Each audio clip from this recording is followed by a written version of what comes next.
Women, you have much power, but you need to find your place in prayer. When you find your place in prayer, the video you're about to watch is made specially for you to bless you. So while you are watching, do not forget to like and subscribe if you are yet to do so. Be blessed as you watch. I have seen Apostle Arome since I met him in 2001 until date. The fire has gone higher and higher and higher because he knows how to maintain. He knows that it's not just about receiving the fire, but maintaining it. And that has been my human example. We know that our example is Jesus. I wasn't here on earth when Jesus was here. But I know a man who walked in the ways of Jesus. Physically, I saw it.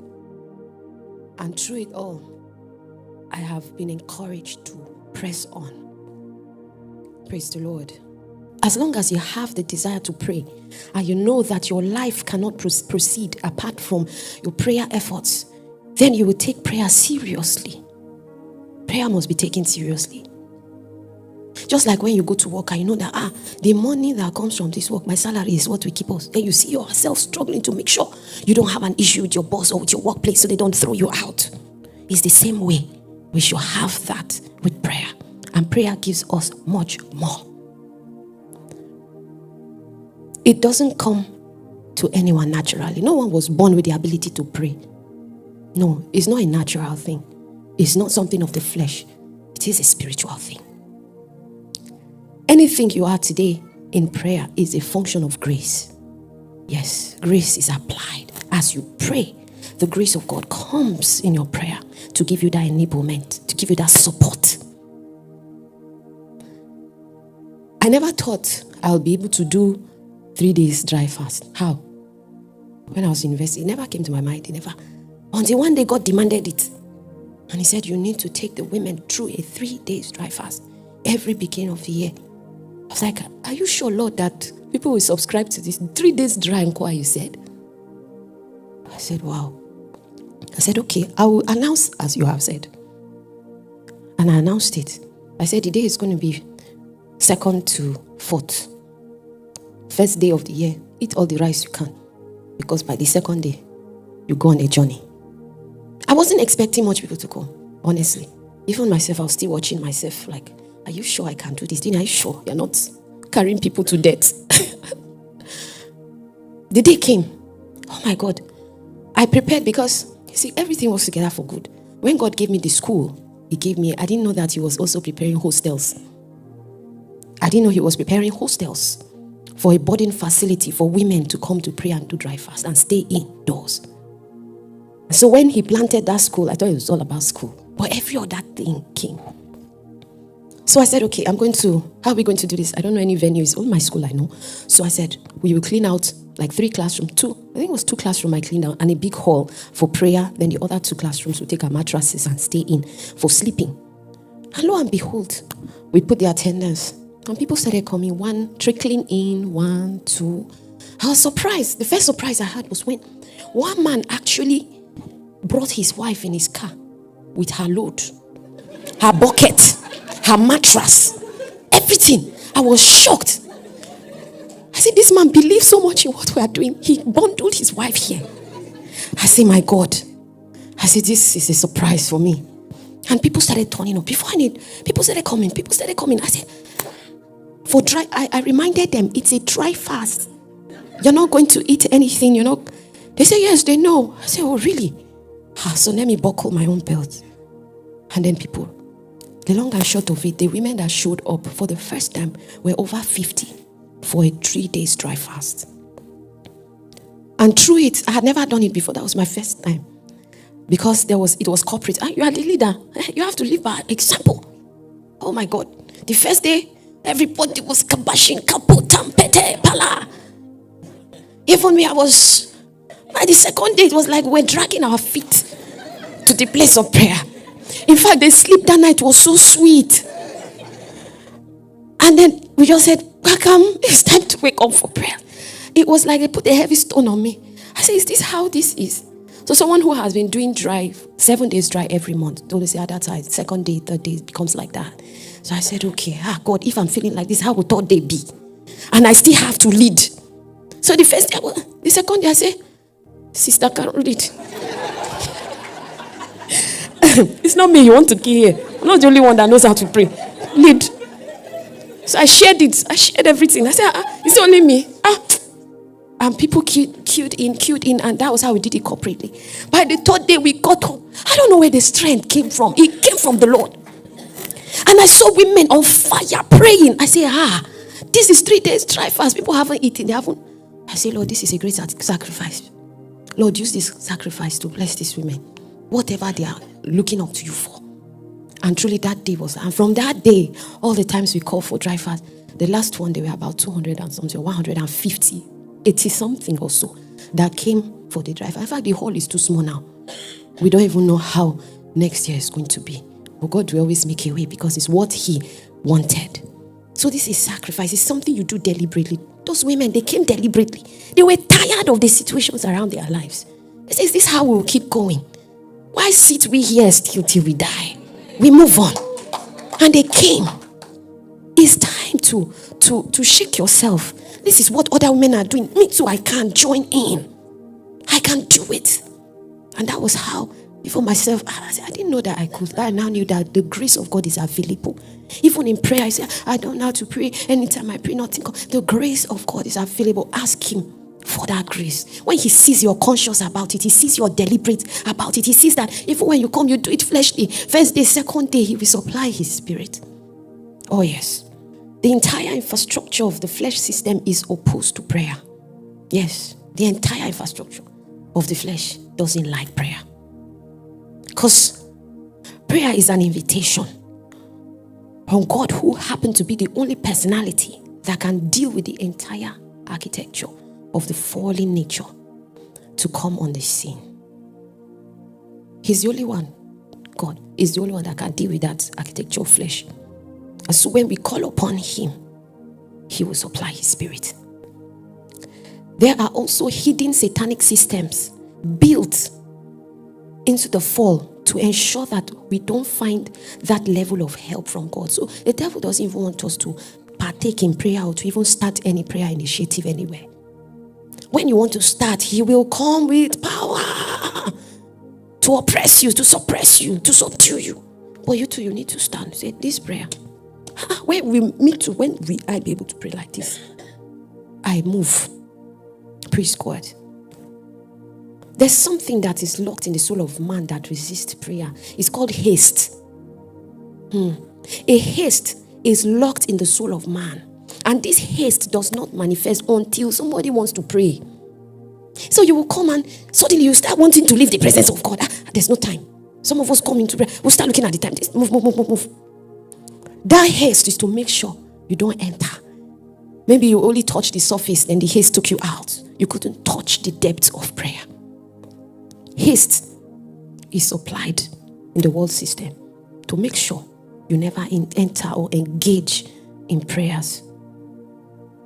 You will see that in gisting, the haste does not come. In gossiping, a haste does not come.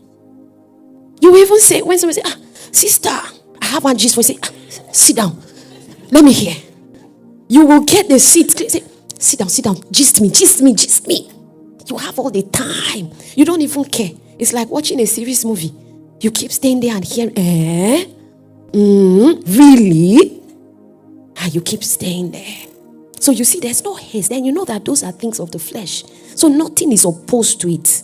But when it comes to prayer, it's time we deliberately come into the place of prayer and we're not looking at time. If you know that that's where your life will spring from, then you prosecute it properly. Stay there. You come like Esther and say, this one is unto death. Oh. If I die, I die. I stay here until you hear me, Lord. Until you answer me.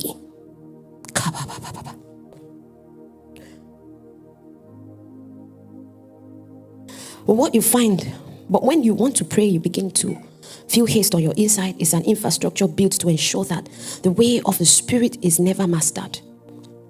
What is needed to sustain this life of prayer mode? Let us look at Acts chapter 2, verse 42.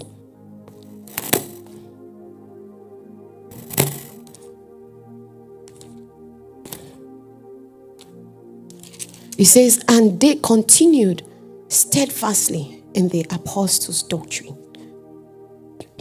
and fellowship, in the breaking of bread and in prayers. The word there is continued. They continued. They continued steadfastly, deliberately. Every day they met. They did not want to give Satan any chance. Every day they met, and they grew in their number. They grew in their number. As they came together, they became more powerful. These are the men that turned the world upside down. It was in that place where they continued, they received power. They received fire to do what God called them to do what Jesus called them out of their daily routines to do. They continued steadfastly. This steadfastly is the prescription, is the way, that's the style, that's the lifestyle. Leviticus chapter 1 verse 7, please. It says, the sons of Aaron, the priest, shall put fire on the altar and lay the wood in order on the fire. So our duty as priests is to put fire upon what? The altar. The duty of the priest is to put fire upon the altar. We all have an altar, which is our heart, right? That's our altar. Our heart is our altar. And that means that heart, because out of this heart comes forth the issues of life. So God has to deal with your heart.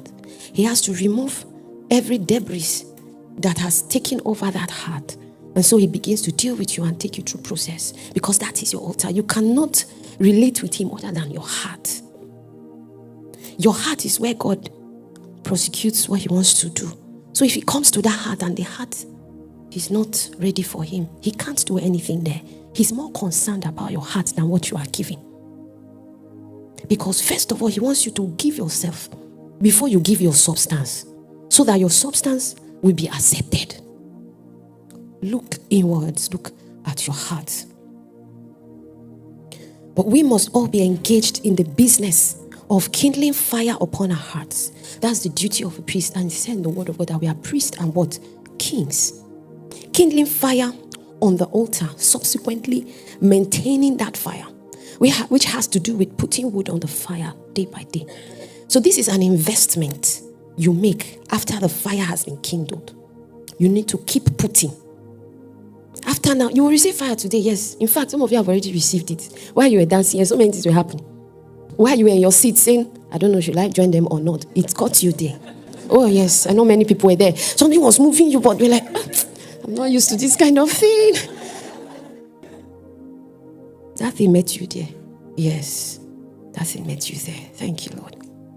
It's an investment. It's not mechanical. You need to keep putting. It's not automatic. There's no computer that will do the laboring for you. No, we use computer. This then it's what we touch. Yeah, it happens. This one, there's nothing computer that can help you in prayer. There's nothing computer that can help you put wood on that altar. I know now everything is. People don't even have work again because machines have taken over. But in that area, it won't work like that. No, this one is, you will keep putting it. It's not automatic. It's deliberate, intentional, consistent. It must be part of your lifestyle. You need to ask God to help you to make prayer part of your lifestyle. Because without it, how will you move? Or how will you prosecute destiny? How will you survive when you don't know how to pray? Your pastor might not always be available for you. You might call, Pastor, I called you. You didn't pick up. You didn't pick up my calls. But if you know how to pray, you are going to buckle up and you're going to pray. Because maybe your child is at the verge of death. You need to cast that spirit of death up and you need to speak life into your child. Yes, you will be at a point where you are in a crossroad. You don't know what to remember. Prayer and begin to pray. It's very important in our life. Adding wood to the fire. You must keep doing it deliberately. When I look at my life and I saw how I looked worthless. Yes, I saw how I was a failure. And I just surrendered to him. Then he decided to wear himself on me and began to walk. That means follow me. As I followed, there were times I struggled. I'm not perfect though. There are times I struggled with it. I'm like, God, why? Every time you say give this, give, every time give, every time give. Until everything, I give everything. Everything. Is it everything you want? He said, yes, all. He took my relationship from me. Yes. But at the end, it was for the better. I didn't know any better at the time. He took that academic pursuit. He took it. He said, lay it. At the point, I laid it on the altar. After a while, he even took the enjoyment of marriage. He said, honeymoon. Lay it on the altar. We laid it. But all those things, the way I'm saying, it's not that easy. I actually struggled before with tears, with crying, with weeping. I laid it. And it continues. It continues. And they continued. As you go, there are levels of sacrifice in each phase. What is that thing he's saying, lay on the altar? Me, I thought I had the best of relationship. But I didn't know that was not God's will for me. It looks beautiful, looked like a relationship going somewhere. But because I had prayed and said, Lord, everything you have said concerning me, Lord, let it be fulfilled. And when he looked at the first place he looked at my relationship, he said, that's the first thing. It's not part of my script for you. So you have to lay it on the altar. He still gave me the grace. He gave me faith to move on. To move. And then even when this man came, who was now supposedly supposed to be my husband, I was trying to reject it. You see, we as human beings, we are blind. We can't see far. God is the one who knows the end from the beginning. So when he said, this is your husband, say, no, how now? This man is too spiritual for me. All the things I was afraid of, they all befell me. Yes. I was afraid of sacrifice. That was the word. I was afraid of sacrifice. Because I knew that when I get married to this man, then I'm going to have to sacrifice much. I was afraid. Oh, somebody's smiling. I think maybe God is calling her to a minister of God or something. Or maybe you're married already. Yes. No. Okay. So I'm right. I dash you, man of God. Oh, yes. It was a great sacrifice on my part.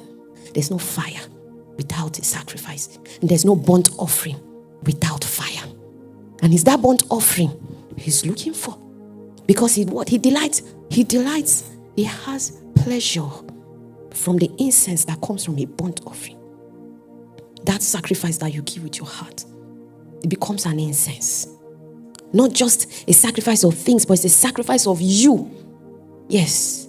And it's in priestly activity that it's achievable for someone to offer yourself. It's in priestly activity. It's in praying. Women, you have much power, but you need to find your place in prayer. When you find your place in prayer, that thing that is troubling your family can bring it down. Yes. And at that point, when God sees that you have offered, he releases fire. That fire will actually determine your passion. It will determine your motivation. It will determine that you will not be distracted. It will determine what you are passionate about, that you are passionate about holiness. You cannot carry fire. No, that kind of fire that will be there, and then there's nothing like holiness or consecration in your life. No, there's no base for it to rest. Then they say stand well. There's no base for it to stand in your life. You give it off. You ask for help. You ask for grace. Everything that easily besets you, you begin to present it to God. This thing, Lord, take it away. I give it to you. I give it to you. My failures, I give it to you. This sin, I give it to you. This addiction, I give it to you. I don't want it anymore. There's a life I look to. Fire is the crucible of the true life in the spirit. It's what makes the supernatural life of a Christian possible. That supernatural life will be open unto you. It will be accessible to you. So we're trying to achieve a burnt offering. God will only accept a sacrifice that is what? Without blemish. Because there are some people that will say, but I've prayed, I've done this, I've done that, I've done. Sometimes there might be an issue of blemish I'm saying sometimes, not all the time. There might be an issue of blemish. Sometimes it might be an issue of timing. Yes, because there is timing. Thank you for watching. I believe you are blessed by the video. Prove me right by clicking on the like button and subscribing if you are yet to do so. Share how blessed you are via the comment section, and do not forget to turn on your notification bell so you'll be notified when we post new videos. Now remember, it is more blessed to give than to receive. Share these blessings by sharing the link to family, friends, so they can participate in these blessings. Stay blessed.